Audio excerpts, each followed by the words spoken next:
Muy buenas noches, tengan todos, amados hermanos y visitas. Gracias por estar aquí acompañándonos en este estudio que estamos llevando a cabo acerca de la epístola a los Gálatas. Recordemos que una epístola es una carta generalmente hecha por un apóstol, enviada para que una iglesia o grupo de iglesias la leyeran públicamente entre sus miembros y así poder corregir o animar a las personas miembros de esa iglesia. En el caso de Gálatas, sabemos que Galacia era una provincia de Roma y así que habían varias iglesias en esta provincia. Y el apóstol Pablo ha estado a través de esta carta precisamente animando con respecto a fortalecer en Cristo su fe en el Evangelio y abandonar por completo todas esas enseñanzas que querían ser introducidas por maestros judaizantes, deseosos de traer de vuelta una obligatoriedad de la ley de Moisés, aun cuando ya se había quedado claro el hecho de que eso no era parte de lo que los cristianos tenían que guardar.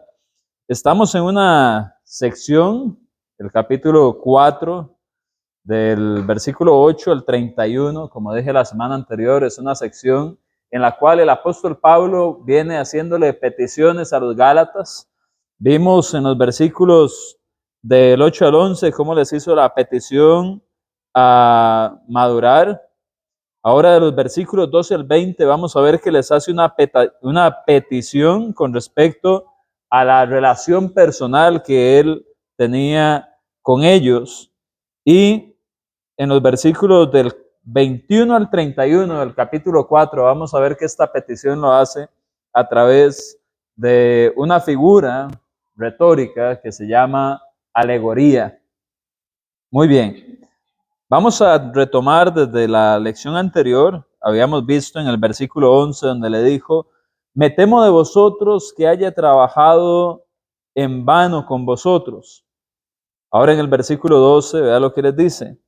Os ruego, hermanos, que os hagáis como yo, porque yo también me hice como vosotros. Ningún agravio me habéis hecho. Como podemos ver, el apóstol Pablo viene y hace esto ahora, regresa a la relación personal, porque ¿cómo empieza llamándoles a ellos? Os ruego, hace un llamado, un clamor importante hacia ellos, les apela, pero ¿cómo le llama en este versículo? Hermanos, y vamos a ver que conforme avanza el capítulo, la intensidad de la relación personal que él quiere mostrar va a ir creciendo, pero ahora les hace llamar hermanos. Y podemos ver acá que él les dice que se hagan como él porque él también se hizo como ellos. Podemos recordar que en Galacia, pues, estaba una población importante de miembros que iban a ser gentiles también. ¿En qué sentido? Pablo se había hecho como los gentiles, según el contexto de lo que hemos venido estudiando. ¿Alguna idea?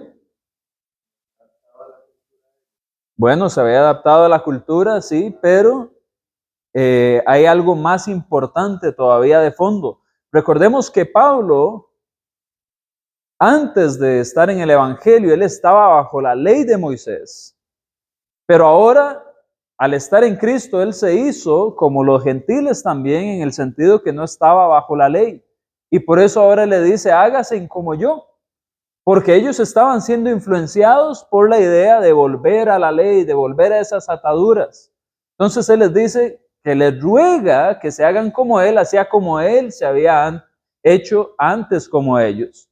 En otras palabras, hacía como yo dejé la ley y fui como ustedes sin la ley de Moisés y ahora buscando la libertad en Cristo, háganse ustedes como yo también, se los ruego, hermanos.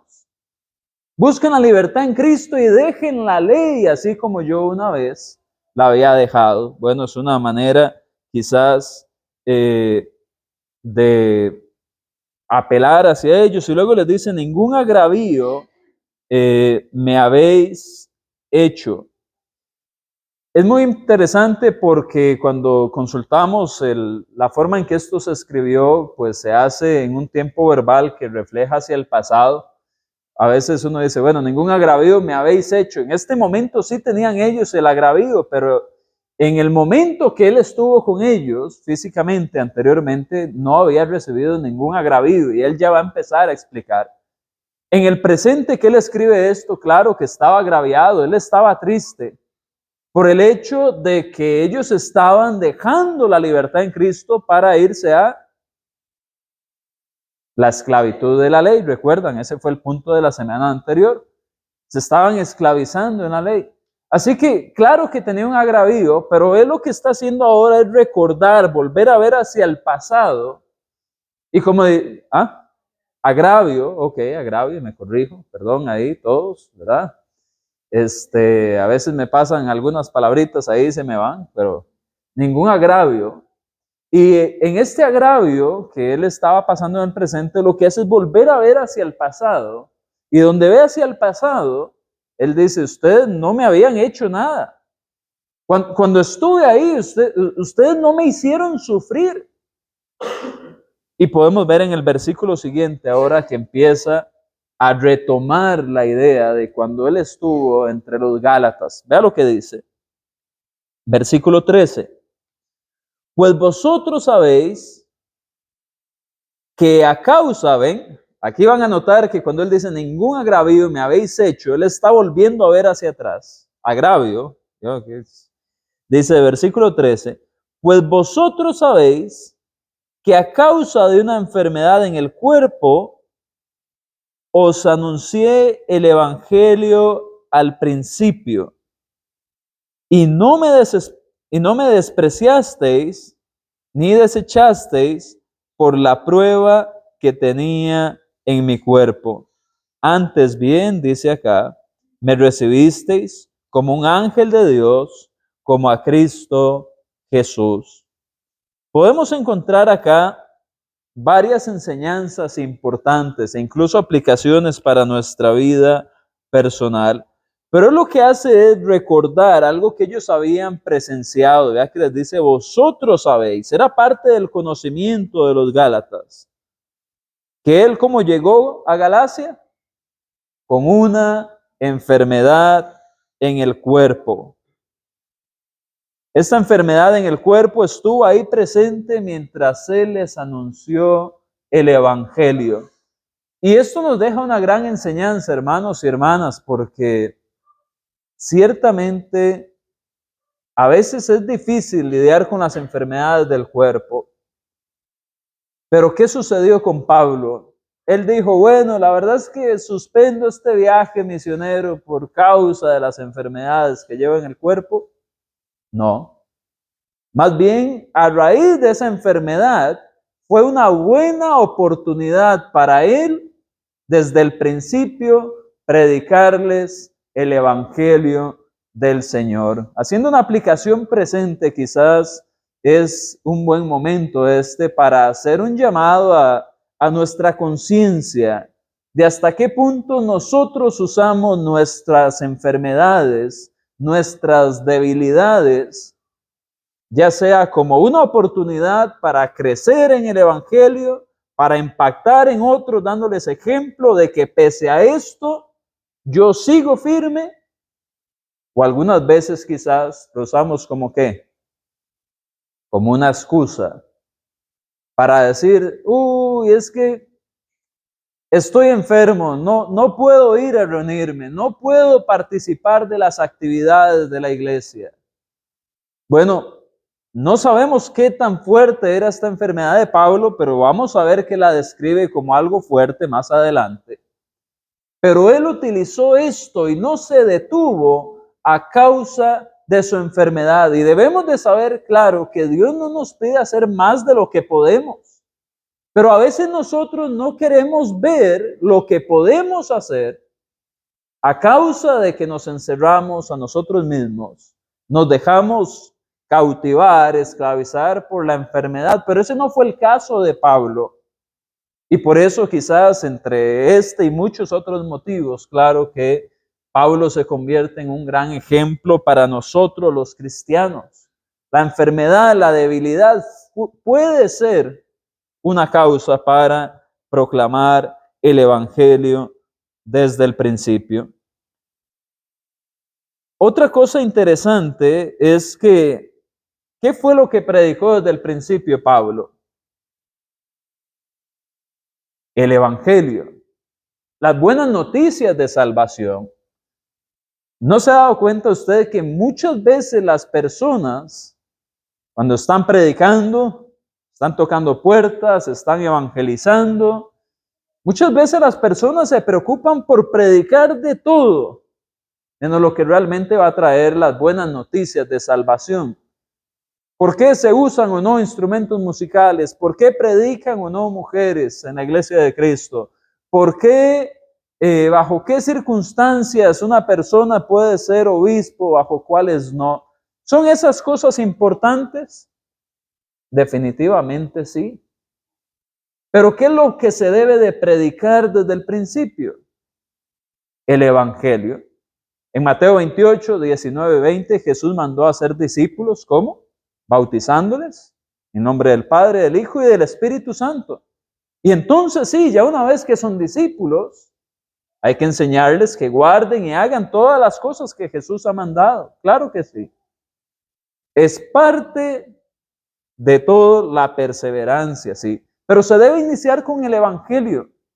Muchas veces venimos a ser un obstáculo en la obediencia de las personas porque queremos que conozcan todas las doctrinas de la Biblia, cuando lo primero que necesitan es ponerse en la posición segura de la salvación a través de Cristo Jesús. Así que eso es quizás otro ejemplo de Pablo para nosotros acá en el versículo 13. Ahora ve el versículo 14. Bueno, algo que quiero mencionar acá acerca de la enfermedad, en el versículo 13 también dice, pues vosotros sabéis que a causa de una enfermedad del cuerpo. Es interesante porque debemos de tener en cuenta que esta enfermedad del cuerpo, Pablo no la menciona. No sabemos cuál es exactamente esa enfermedad. Hay espacio para especular, y esto que voy a decir es especulación, así que luego no diga, uy, Andrés dijo que la enfermedad de Pablo es esta y esta y esta. Esto es especulación basándonos en algunas cosas que la Escritura nos muestra. Así que vamos a leer algunos versículos. Por ejemplo, ¿quién puede leer el versículo 15? Adelante, Maciel. ¿Dónde pues está estas aflicciones? ¿Dónde pues está esas aflicciones? Porque os doy testimonio de que Ok. Según ese versículo, ¿qué pareciera que ellos querían darle a Pablo? Entonces, algunos vienen a... ¿Ah? No que era ciego, pero que tenía algunos problemas de la vista. Por ahí es por donde va la especulación precisamente. Ahora, ¿quién puede leer, por favor, también el capítulo 6, versículo 11? Adelante, Cristel.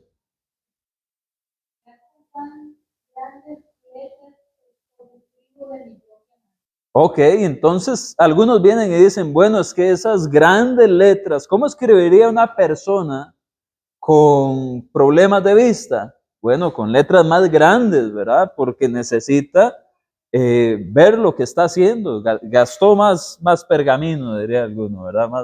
Más papel ahí en el escrito por causa de las letras grandotas. Bueno, claramente, él lo que dice explícitamente es que escribió con letras grandes. Él no dice a causa de mi ceguera, pero cuando empezamos a apilar diferentes evidencias, nos puede llevar a la especulación de cuál era esa enfermedad.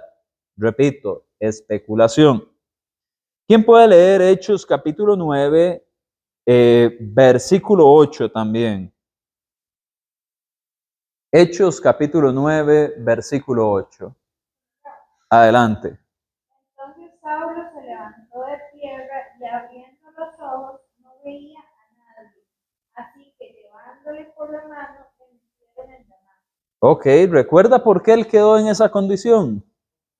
Bueno, el Señor se presentó a Saulo y él vio un gran resplandor, sus ojos, pues él quedó ciego. Luego vemos que Ananías ora por él, ¿verdad? Y recupera la vista. Pero algunos dicen, ve, aquí vamos conectando varios puntos, ellos le querían dar los ojos, escribe con letras grandes, él ya había tenido una ceguera cuando vio al Señor por el resplandor. Bueno, ¿qué dice Hechos 23 del 24 al 25? Y antes de eso, ¿qué iba a decir Byron? La mayoría de los casos, pero él busca a alguien que escriba por él, que siempre dicta las cartas, como en Romanos que dice, escribe Tercio, está dictando. El uso de amanuenses, ¿verdad? Como en Romanos, sí.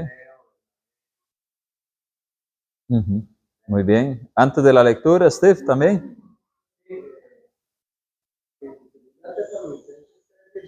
Pablo tiene como un sello, una señal, justamente la letra de él, de una manera, las transcripciones de mi propia mano, Pablo, que tenía la letra así, que ve una diferencia. Se veían las letras grandotas, era Pablo.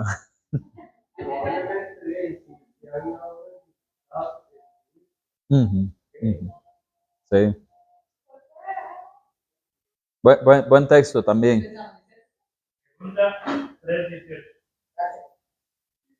Chris.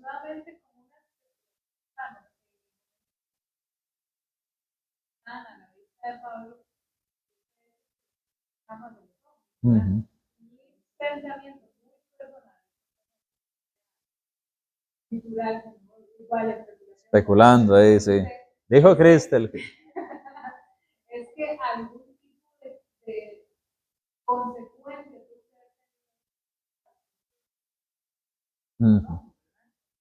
Algo residual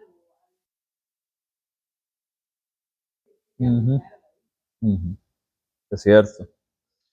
Es una posibilidad. ¿Quién tiene el otro texto de Hechos 23 del 24 al 25? Nelita, léalo, porfa. Hechos 23 del 24 al 25. para hacen cabalgaduras en que con Pablo le llevasen tal papel el gobernador, le escribió una carta en estos términos. Eso es Hechos 23. Versículos del 24 al 25. Oh, y entonces lo apunté mal. ¿Quién recuerda cuál es el texto en el libro de los Hechos en el cual él es presentado ante el sumo sacerdote y le dicen que cómo le va a hablar así al sumo sacerdote? Y él menciona que no lo había reconocido. Vamos a ver. Eso es Hechos 23. A ver, aquí lo encontré. Versículos 4 y 5 es más bien. Sí, sí, sí. Seguro la emoción. La emoción donde iba tomando notas ahí también. 23, 4 y 5, sí. Los que estaban presentes dijeron, al sumo sacerdote de Dios, Pablo dijo, no sabía, hermanos, que eres sumo sacerdote, pues escrito está, no maldecirás a un príncipe. Entonces, como podemos ver en este texto, él no reconoció quién era el que le estaba hablando y habló en su contra. Y él dice, bueno, no reconocí que era el sumo sacerdote, si no, yo no lo hubiera respondido así. Y hasta cita escritura. Entonces, algunos dicen, bueno, si él no reconoció que era el sumo sacerdote, quizás eran a causa de los problemas de la vista. Steve, ¿iba a mencionar algo? Una palabra reconocer muchas Uh-huh.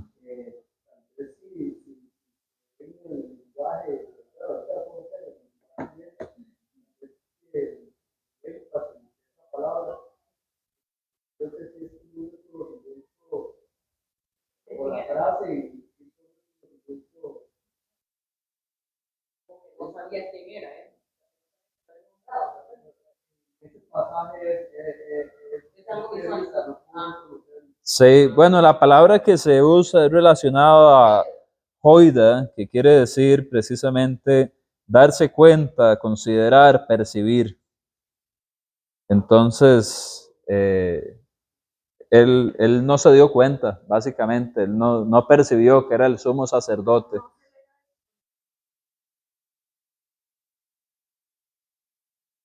Sí, de darse cuenta. No como que él no lo reconocía como sumo sacerdote, no de que no le diera la posición de sumo sacerdote, sino de que él no se da cuenta que es él. Muy bien. Entonces, bueno, eso era con respecto a la enfermedad del apóstol Pablo, ¿verdad? Estábamos viendo ahí en el versículo 13. Pero repito, esto es una especulación solamente. Dice el versículo 14, y no me despreciasteis ni desechasteis por la prueba que tenía en mi cuerpo. Antes bien me recibisteis como un ángel de Dios, como a Cristo Jesús. Algo interesante aquí es la palabra prueba. Quizás usted recuerda en 2 de Corintios, el apóstol Pablo habla acerca del aguijón en su carne. Aquí habla de la prueba que tiene en su cuerpo. Bueno, algunos asocian ese aguijón en la carne precisamente con esto que estamos hablando de problemas de vista, pero adivinen qué, es especulación, no podemos saber si ese era el aguijón que él tenía en la carne, porque no hay nada que explícitamente nos lo diga. Sin embargo, sí es interesante que la palabra que aquí él usa es peirasmos, que es la misma palabra que se utiliza para prueba en Santiago capítulo 1, versículos del 12 en adelante.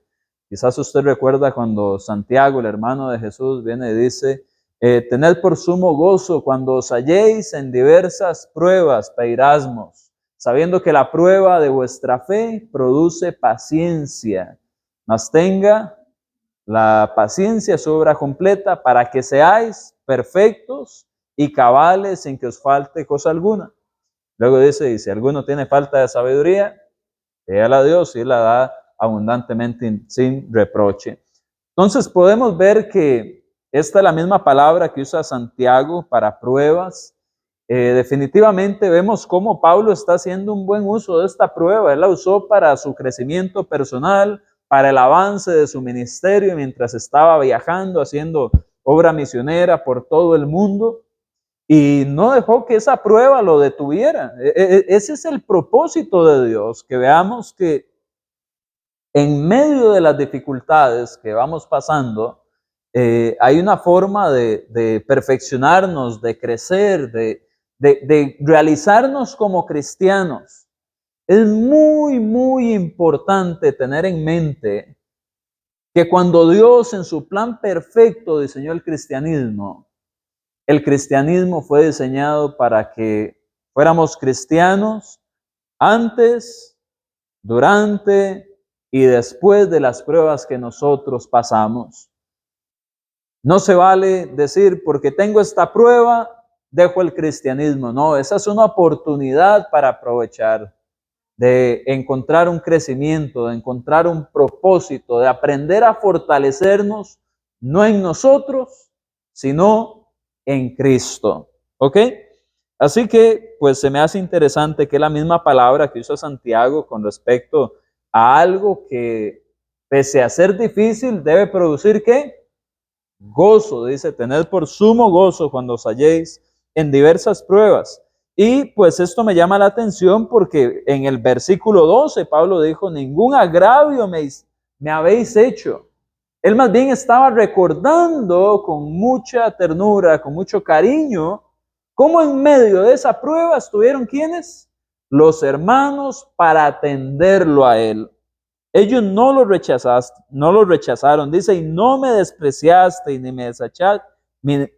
me desechasteis por la prueba que tenía en mi cuerpo. Antes bien, me recibisteis, dice, como a un ángel de Dios, como a Cristo Jesús. Vaya, en medio de la prueba que hizo él, encontró consolación en sus hermanos. Qué interesante cómo estos hermanos hicieron que en medio de la prueba Pablo se sintiera valorado, con propósito, amado. Y vea cómo él lo describe, que dice que lo recibieron como un ángel de Dios, como un mensajero de Dios, y muy interesante también que dice, como a Cristo Jesús. ¿Cómo recibiríamos a Jesús si entrara por esa puerta? Imagínense a Jesús entrando, visita la iglesia. Yo creo que todo el mundo le ofrece el asiento y le da campo y Señor. Y bueno, Pablo está mostrando aquí cómo lo recibieron a él. Pero la verdad es que deberíamos de normalizar mucho esta actitud de los Gálatas, porque es lo que el Señor Jesús espera de nosotros. Esta es la manera correcta de recibir hermanos cuando nos visitan.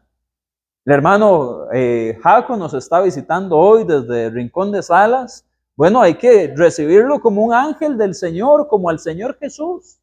Esa es la forma en la cual Jesús espera que nosotros actuemos. De hecho, vea lo que dice alguien, por favor, lea Mateo capítulo 10, versículos del 40 al 42. Mateo 10, versículos del 40 al 42. Esa es la forma correcta de hacer que las personas reconozcan a la iglesia del Señor. Muchas veces nosotros debemos de entender que nuestra forma de actuar impacta.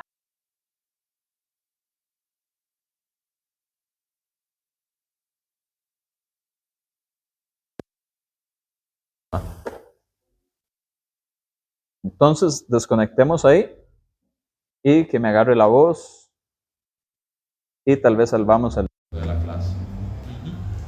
Muy bien. Podemos ver Proverbios 27:6, porfa. Adelante. Leales son los golpes de amigo, ganarse los besos de enemigo. 27:6. ¿Sí? Otra vez, por favor. Leales son los golpes de amigo, ganarse los besos de enemigo. Ok, leales son los golpes. Es decir, cuando un amigo viene y actúa para corregir, es de una forma fiel, de una forma leal, por un buen propósito. Como lo que estaba haciendo ahorita Pablo, les estaba diciendo algo que no les iba a gustar, pero que les iba a hacer bien, definitivamente. Yo tengo otra versión. ¿Qué dice la versión suya? Dice, fieles son las heridas del que ama, pero importunos los besos del que aborrece. La idea viene a ser muy similar, ¿verdad? Aun cuando se golpea, cuando se hiere, pero se hace con amor, aunque duela, es por un buen propósito. Esa es la idea. En cambio, que le estén diciendo todo bien, todo bien, todo bien, y está todo mal, eso más bien hace daño muchas veces. Podemos ver también Juan capítulo 8, versículo 37, alguien lo va buscando. Podemos recordar que en el versículo 31 se nos dice que Jesús le dijo a los judíos que habían creído en Él: si permanecéis en mi palabra, verdaderamente seréis mis discípulos y conoceréis la verdad, y la verdad os hará libres. Versículos 31 y 32 de Juan 8. Y ellos vienen y reclaman que ellos no han sido esclavos de nadie, ¿verdad?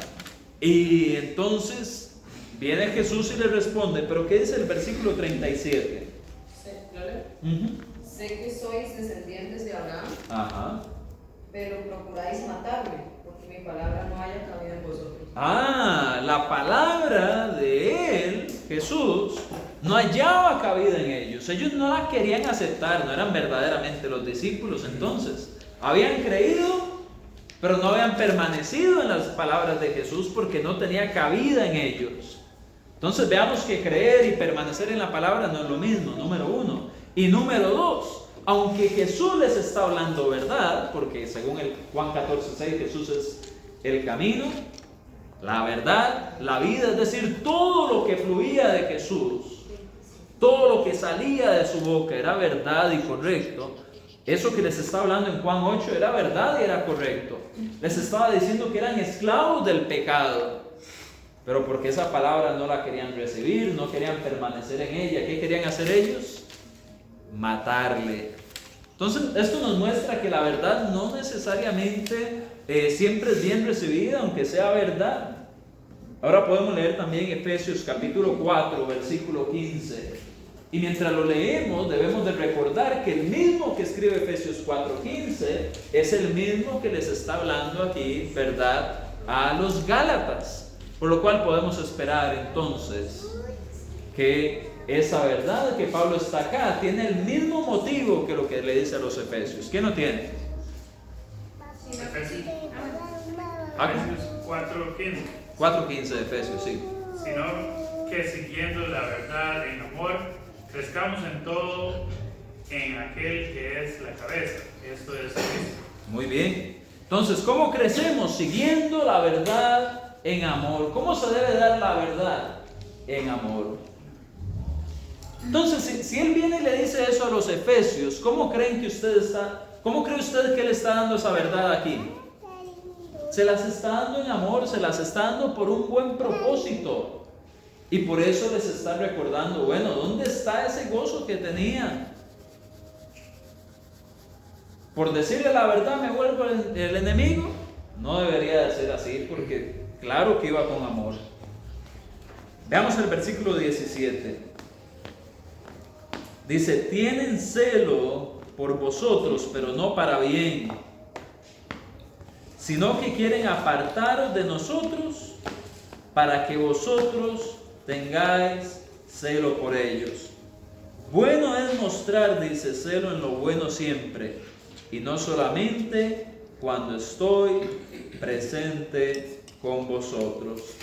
En otras palabras, él les está dando a entender aquí que el celo, ese deseo que tenían los judaizantes, no era un celo correcto, no era un celo genuino, no era un celo adecuado por la verdad. ¿Qué era lo que querían los judaizantes? Querían que los gálatas los siguieran a ellos, porque vea que dice acá, sino, versículo 17, que quieren apartaros de nosotros, es decir, Pablo, los apóstoles, los cristianos fieles en el evangelio. ¿Para qué? Para que vosotros tengáis celo por ellos. Entonces, básicamente no es tener celo por tener celo, no es defender algo por defenderlo. La idea es tener celo por lo bueno. Pero ellos no, ellos son egoístas. Ellos quieren que ustedes sean seguidores de ellos. Que no sé si usted recuerda, pero en los relatos del evangelio, precisamente eso fue lo que hizo que los líderes fariseos llevaran a Jesús a la muerte. Estaban perdiendo seguidores, querían retomar sus seguidores. Entonces matemos a Jesús, fue la solución que ellos pusieron. Bueno, aquí otra vez parece que esas ideas judaizantes venían con un espíritu muy similar de traer personas para ser adeptos, seguidores de hombres. Hermana Cristel. Hermano, eso que usted habla de hablar la verdad en amor es muy importante y pareciera que puede ser lógico para cualquiera que si yo le voy a decir la verdad a usted se la voy a decir en amor, pero hay gente que no es así. Y se jactan de, a mí me gusta ser sincero, yo siempre voy con la verdad y siempre se lo voy a decir, pero carecen de empatía. Cuando usted tiene conversaciones con esas personas y de repente se da cuenta que solo hablan y no filtran sus palabras para no herir con lo que están diciendo, entonces carecen de empatía. Entonces, la verdad sin empatía para mí es solo crueldad. No es que usted va a disfrazar las palabras que usted le dice a la gente, porque la sinceridad es muy importante, pero hay que sazonar nuestras palabras para que si de repente yo le voy a decir a usted una verdad que usted necesita saber para que la corrija, no se la diga de una manera que usted se lo tome como un ataque, sino que yo tengo que tener cuidado en cómo se lo digo, ¿verdad? Un ejemplo que se me viene a la cabeza, por ejemplo, una vez un hermano le dijo a una hermana que andaba trastabillando por ahí que ella solo llegaba a la iglesia a comer y que si a como come trabajara, ¿verdad? Y esa hermana nunca más volvió. Y esta es la fecha en la que está retirada y no quiere saber nada de la iglesia. Claro. Entonces hay que tener mucho cuidado con eso. Ahí posiblemente no había ni verdad, ni había amor tampoco, ¿verdad? Por la forma en que se habló. Y es muy bueno eso que usted dice, claro, la empatía siempre debe estar. Colosenses 4:6 es un ejemplo, ¿verdad? Sean siempre vuestras palabras sazonadas como con sal, para que sepáis cómo debéis de responder a cada uno. Las palabras deben de ir, no podemos omitir partes de la verdad debe ir completa, pero hay que saber decirla. Y el mismo Pablo acá vemos cómo él, pese a que está diciendo algo que puede ser confrontativo, él no está dejando de confrontar, él está confrontando. Pero mientras confronta, él los va metiendo en esa idea de hermanos, os ruego hermanos, recordemos lo que vivimos, recordemos cómo me ayudaron.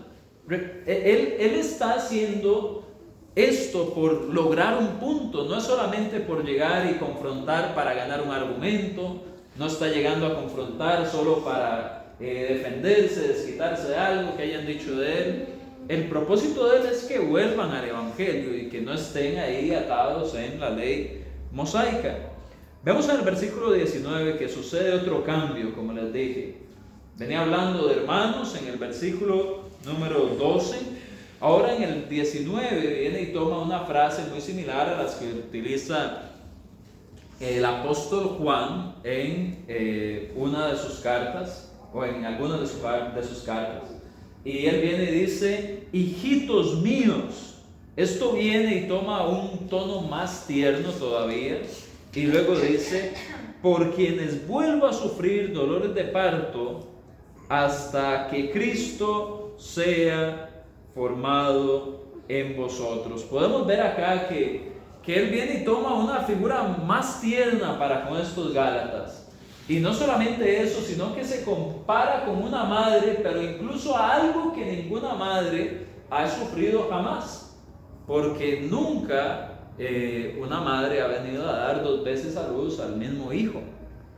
Y él viene y dice, os vuelvo a sufrir dolores de parto, dice, por quienes vuelvo a sufrir dolores de parto, hasta que Cristo sea formado en vosotros. Y vemos que ese es el propósito entonces del Evangelio, formar la imagen de Cristo. ¿En quién? En los cristianos. Esa es la imagen que debemos de tomar. La imagen de Cristo debe de ser formada en nosotros. Me gustan mucho las palabras del hermano Robert Taylor Jr. en uno de sus comentarios a Gálatas. Y aquí va más o menos la traducción nueva de Andrés, de inglés a español. Él dice algo así: por segunda vez, Pablo los ilustra en el vientre espiritual del Evangelio, con la urgente necesidad de que sean como Jesús. Entonces, según lo que dice el hermano acá, básicamente es como que Pablo los pone otra vez en el vientre del Evangelio. ¿Para qué? Para que terminen de tomar esa forma que necesitan, semejante a Cristo. Ya ellos eran cristianos, ya ellos estaban en el camino, pero antes de desecharlos, él sigue tratando de formarlos en esa semejanza de Cristo que necesitan tener. Ellos estaban luchando con esto, que era las falsas doctrinas, falsas enseñanzas que los estaban envolviendo. Hermana Priscila, ¿va a decir algo? Sí, pero era el punto anterior, entonces en realidad voy a ser muy breve. Siento que hay que cuidarnos mucho de no caer en lo que Pablo estaba señalando, que estaban cayendo los que se inclinaban por la ley con respecto a estos cristianos, con respecto a otras congregaciones. Porque vea que a veces siento que se entra como en una competencia de membresías, en que véngase para acá, aquí se va a sentir bien, aquí va a estar mejor, y tal vez la persona está bien en esa congregación. Entonces, esto me recordó demasiado eso. O sea, cuidémonos de no estar cayendo nosotros en eso tanto, que otra persona lo haga con nosotros para jalarnos de donde tal vez estamos bien espiritualmente, o bien al revés, que nosotros estemos jalando personas que están bien espiritualmente en otras congregaciones para reforzar una congregación. Claro. Con respecto al celo, ¿verdad? Por jalar gente solo a grupos. Muy interesante, sí, buen comentario. Definitivamente hay que entender que esto se trata del cuerpo de Cristo, de la iglesia del Señor. Y Pablo no les estaba diciendo, ¿verdad? Vengan aquí donde estoy yo. Creo que habíamos dicho que posibles puntos de escritura podían ser Macedonia o Corinto. Él no les estaba diciendo, vénganse para Macedonia, vénganse para Corinto, aquí donde estoy yo. No, él los está tratando de corregir ahí donde ellos están. Buen punto, buen punto. Bueno, entonces, según el versículo 19, vemos la cercanía de Pablo, los trata como hijos. Y el versículo 20 dice ahora, quisiera estar con vosotros ahora mismo y cambiar de tono, pues estoy perplejo en cuanto a vosotros. Él se está abriendo, él está siendo honesto, vea que les dice, hijitos míos, dice, quisiera estar ahí con ustedes. Quizás él está en la idea de que si yo estuviera ahí, quizás hay otro impacto, ¿verdad? O la cosa sería quizás como antes, porque ese cambiar de tono, ahorita está hablando como que el tono es fuerte, es confrontativo, por decirle la verdad, entonces se van a poner en mi contra. Bueno, pero cuando yo estuve ahí la vez anterior, el tono de nosotros fue amistoso, fue de ayuda, fue agradable. Vemos cómo Pablo entonces está apelando, está haciendo esta petición de regresar al Evangelio a través de la experiencia personal con ellos, como habíamos dicho al inicio de la clase. Quizás cuando él estuvo la primera vez el tono fue bueno, y ahora él dice, quizás si estuviera ahí, vamos a ver si el tono sería el mismo, ¿no? ¿Verdad? Quisiera que estuviéramos en otros términos, quizás podríamos decir a lo tico. Y otra palabra que quiero comentar antes de darle el pase a Steven es la palabra perplejo, que es la palabra aporeo en el griego koiné.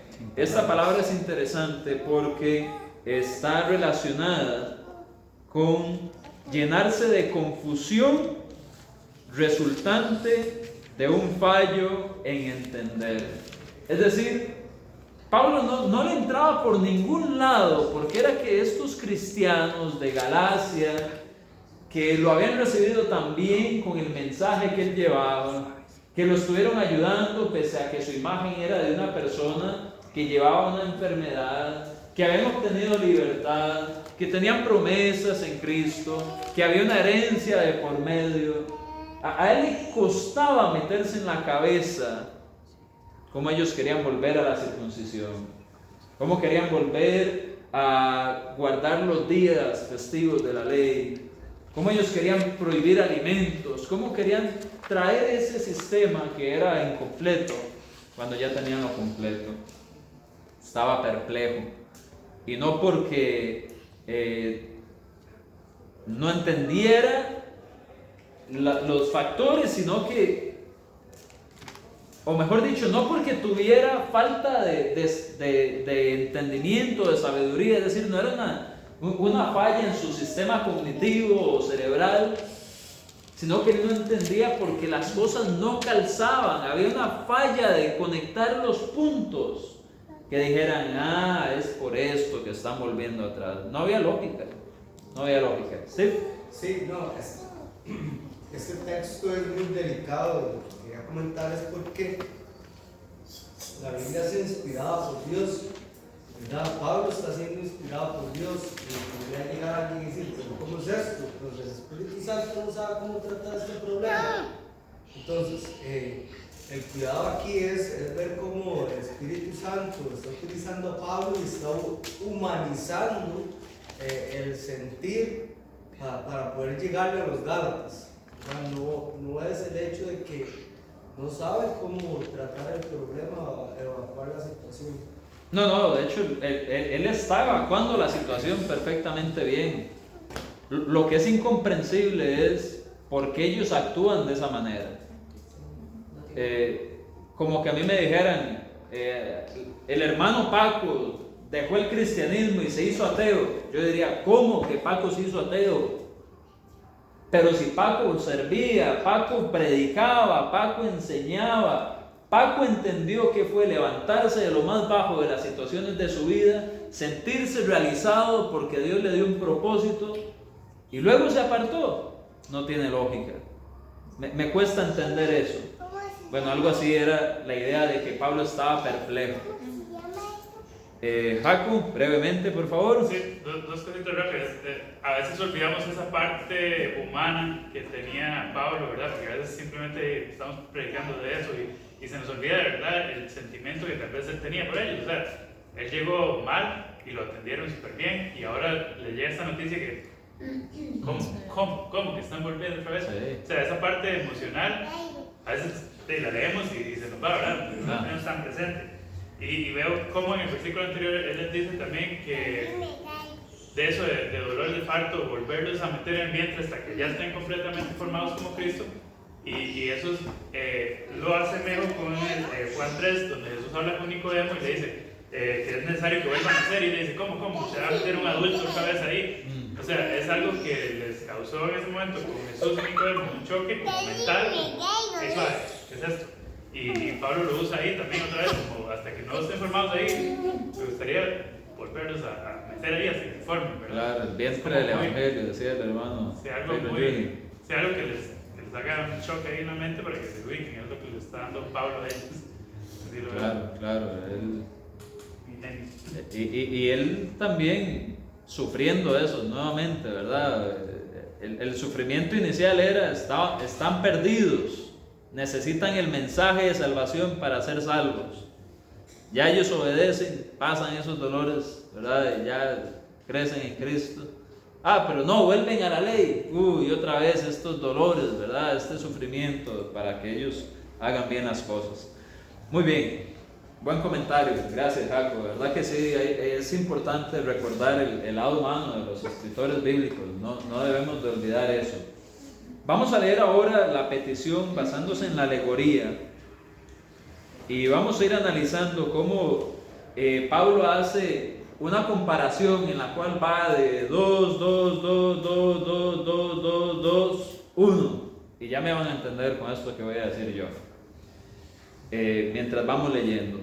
Vea lo que dice. Una alegoría, por cierto, y es importante, es como una metáfora extendida, como una parábola larga en la cual se mencionan elementos o historias que tienen una correspondencia espiritual, ¿ok? Es más complejo que una parábola, de hecho, pero lleva una estructura muy similar. Vea lo que dice. Decidme los que queréis estar bajo la ley, ¿no habéis oído la ley? Ahora sí, Pablo se está volviendo hacia ¿quiénes? Hacia los que querían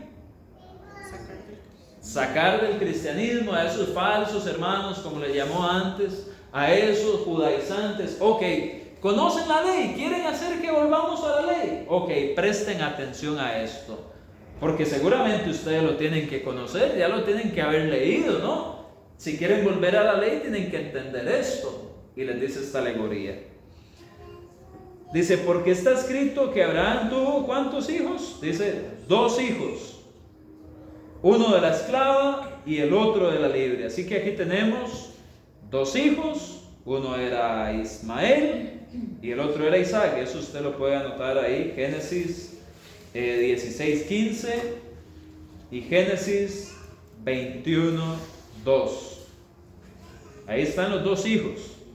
Y ahí usted ve también que uno es con la esclava, es decir, Agar, y el otro de la libre, que era Sara. Así que llevamos 2 hijos, 2 mujeres, 2 condiciones, una esclavitud y otra de libertad. Ahora, si usted quiere hacer otro paréntesis ahí, puede anotar Génesis 25, 1 y 2, donde se menciona otros hijos que tuvo Abraham con Cétura, pero claramente, como no es el propósito de Pablo mencionar esos hijos, se va a centrar únicamente en los 2 que inicialmente tuvieron que ver una relación directa con la promesa. Así que luego dice, pero el de la esclava, dice, nació según la carne, es decir, por medios físicos, carnales. Recuerda que Sara le dijo a Abraham que se llegara a su sierva Agar.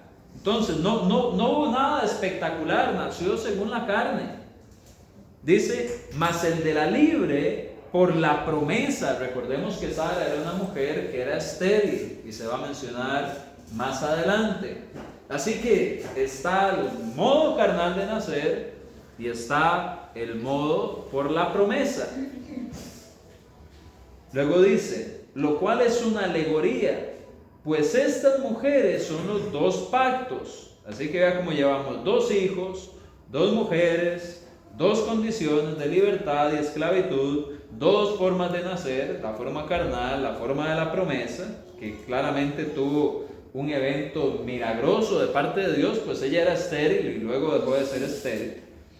Y ahora viene y dice que hay 2 pactos. ¿Cuáles son los pactos? El pacto de la ley y el pacto en Cristo. ¿Ok?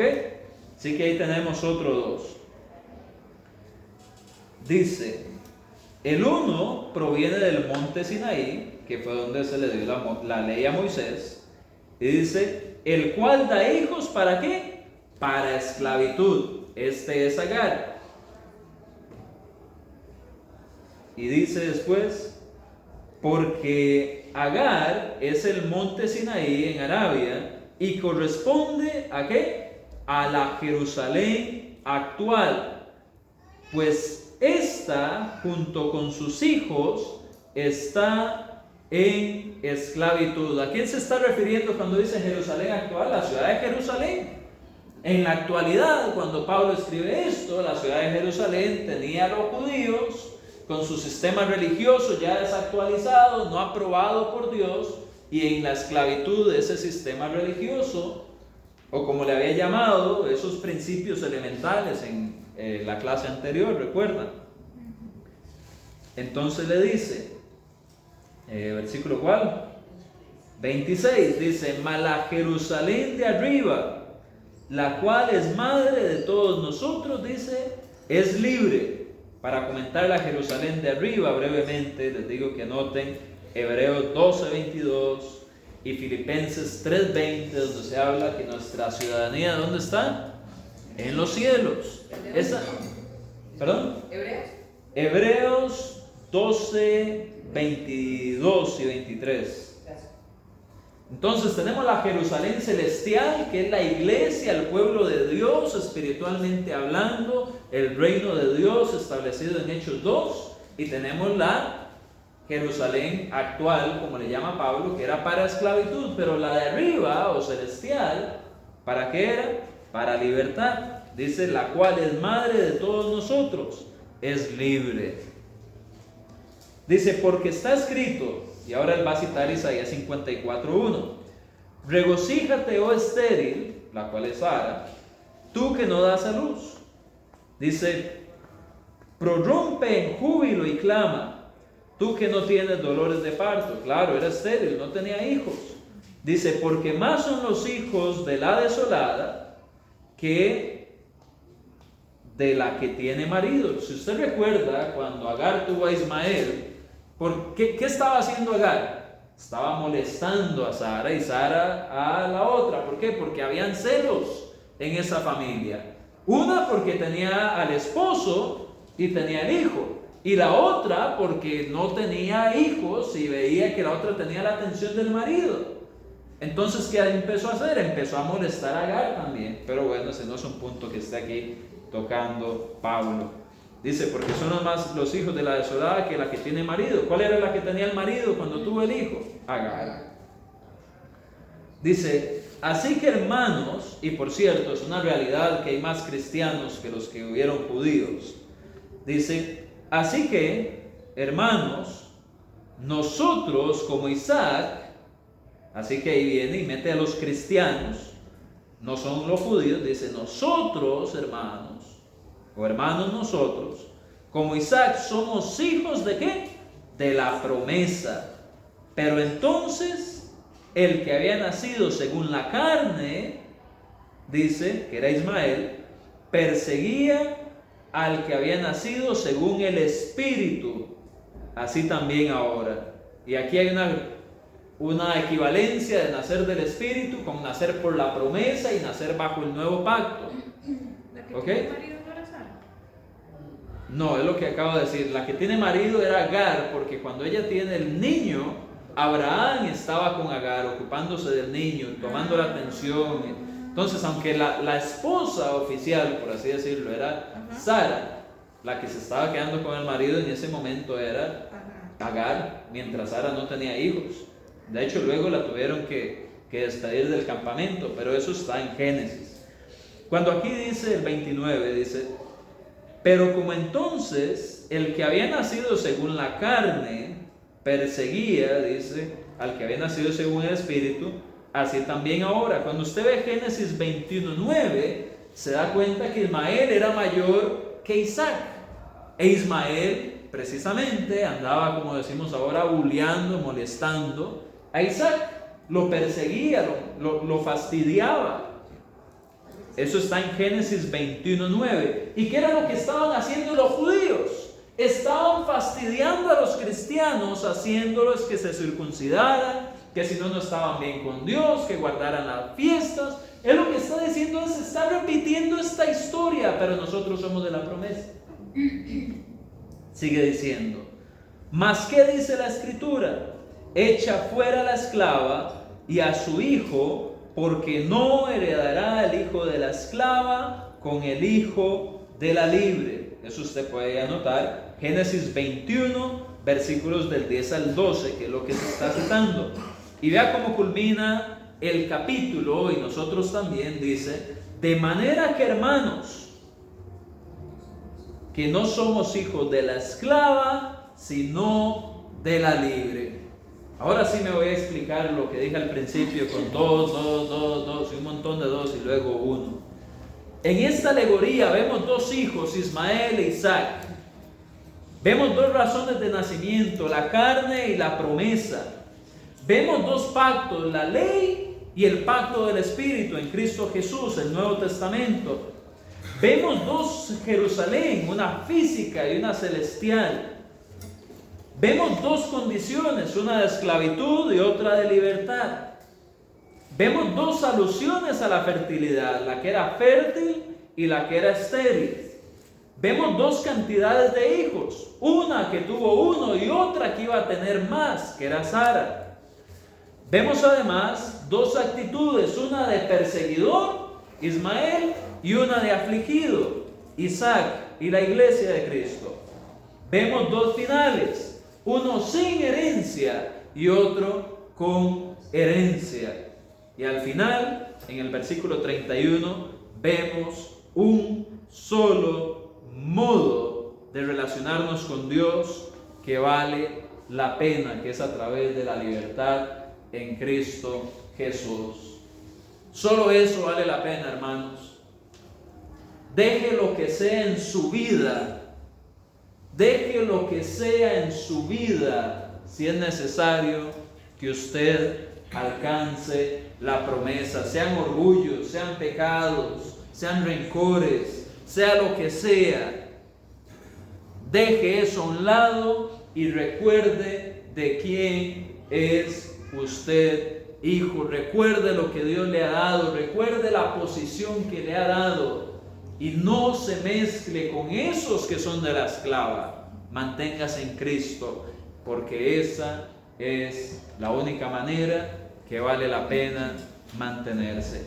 Muchas gracias por esta noche, hermanos, la atención que han dado a la clase. Que Dios les bendiga y espero que haya sido de bendición para ustedes como lo fue para conmigo. Buenas